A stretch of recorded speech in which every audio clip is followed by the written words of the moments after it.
Сәлем қыздар, бүгін біз шербет дайындап үйренеміз.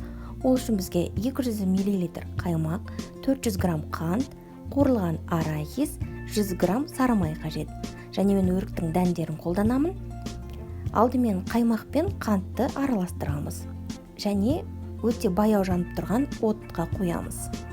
Жақсылап 30 минуттай араластыру қажет.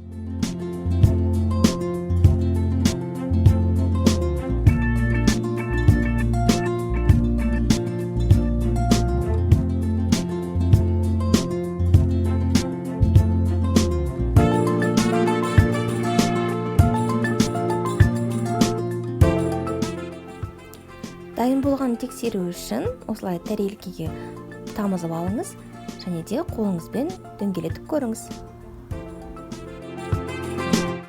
Сары майды саламыз және жақсылап араластырамыз.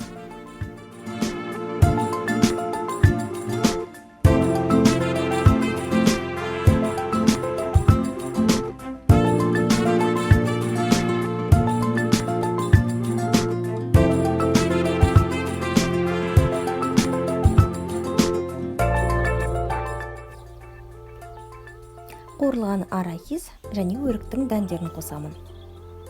Сіз өріктің дәндерін қоспай қойсаңыз да болады, қалаған дәнді қоссаңыз әрине өз еркіңіз.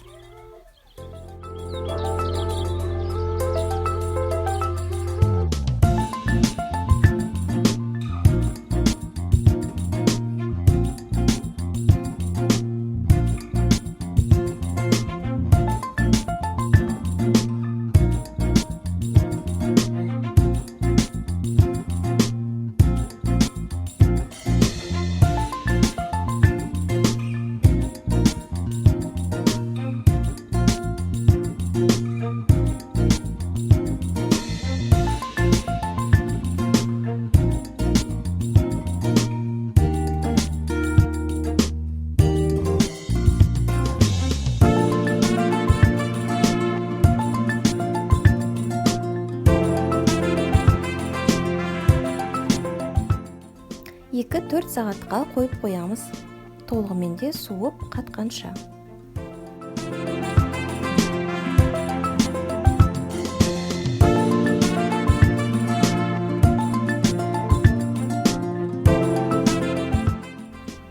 Мінекей дайын болды. Міндетті түрде жасап көріңіздер. Комментарияға міндетті түрде бөлісіңіздер. Астарыңыз дәмді болсын.